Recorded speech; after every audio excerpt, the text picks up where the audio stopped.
तो उसके अंदर हार्मफुल बैक्टीरियाज होते हैं जो कि आपके मिल्क के थ्रू, ब्रेस्ट मिल्क के थ्रू बच्चे को जाएंगे।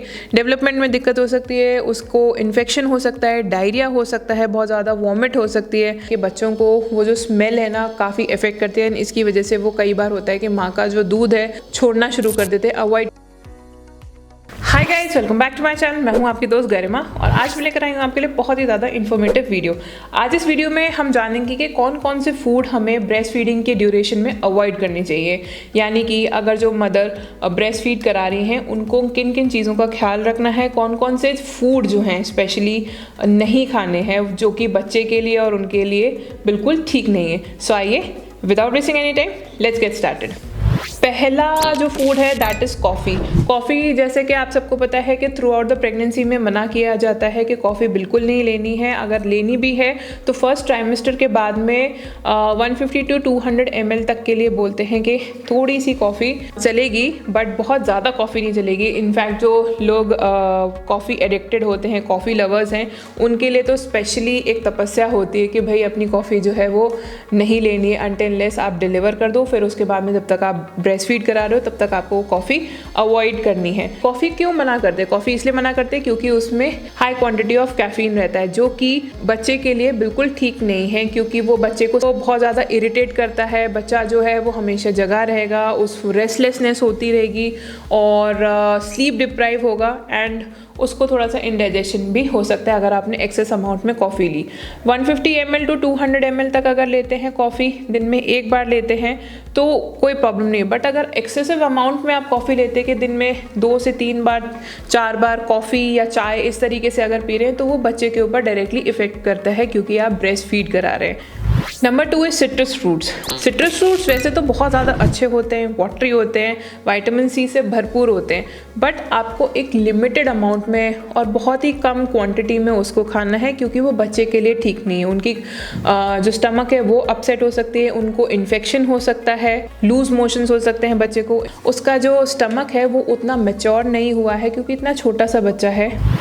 Number 3 is gassy foods. Gassy foods में आता है जैसे कि ब्रोकली होगी, बहुत ज़्यादा ग्रीन और हरी सब्जियों में से होता है, बट वो बच्चे के लिए ठीक नहीं है। कैबेज हुआ, अनियन हुआ, कॉलीफ्लावर, बहुत ज़्यादा क्यूकम्बर हुआ यानी खीरा हुआ, उसके अंदर वाटर कंटेंट बहुत है बट फिर भी वो थोड़ा सा गैसेस स्टेज में होता है कि अगर मतलब बच्चा जो है इतना छोटा है और उसका डाइजेस्टिव सिस्टम उतना जल्दी से डेवलप नहीं हुआ है क्योंकि वो बहुत छोटा है और डाइजेस्टिव सिस्टम को डेवलप होने के लिए टाइम चाहिए होता है। ये सारी अगर चीज़ें आप बहुत ज़्यादा मात्रा में खाते हैं, बहुत ज़्यादा अमाउंट में खाते हैं तो वो बच्चे को बहुत ज़्यादा गैसी बना सकता है। बच्चा कॉलिक हो सकता है, स्टमक जो है उसकी अपसेट हो सकती है, इरिटेटेड हो सकता है, उसके पेट में दर्द भी हो सकता है। तो कोशिश करिए ये सारी जो चीज़ें हैं आप during breast feeding completely avoid करें।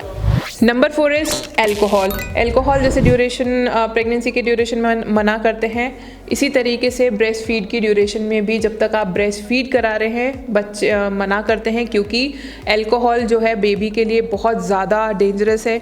उसको जो बेबी की जो ग्रोथ है उसमें हैम्पर करता है, बेबी का डेवलपमेंट में, ब्रेन की डेवलपमेंट में भी काफ़ी ज़्यादा हैम्पर करता है। तो आपको कम्प्लीटली अवॉइड करनी है एल्कोहल। और साथ साथ में अगर आप एल्कोहल लेते हैं तो वो ब्रेस्ट मिल्क को भी रिड्यूस करता है कि वो बच्चे की ओवरऑल डेवलपमेंट के लिए यानी कि फिजिकल और मेंटल डेवलपमेंट के लिए अच्छा नहीं है। Next is high mercury fish. अगर आप फिश के शौकीन हैं तो हाई मर्करी फिश आपको कम्प्लीटली अवॉइड करनी है ड्यूरिंग ब्रेस्ट फीडिंग। उसका रीज़न ये है कि वो ओवरऑल बच्चे की जो ग्रोथ है और डेवलपमेंट है, स्पेशली न्यूरोलॉजिकल डेवलपमेंट है, वो बच्चे की हैम्पर करता है, उसमें बहुत ज़्यादा रुकावट आती है। बच्चा जो है वो कम्प्लीटली ग्रो नहीं कर पाएगा अगर आप उसको हाई मर्करी फिशेस लेते हैं, प्रॉन्स लेते हैं, क्रैब्स के अगर शौकीन है, इन सब चीज़ों के अगर शौकीन है और अगर आप ब्रेस्ट फीडिंग के ड्यूरेशन में लेते हैं तो बच्चे को पास ऑन होता है।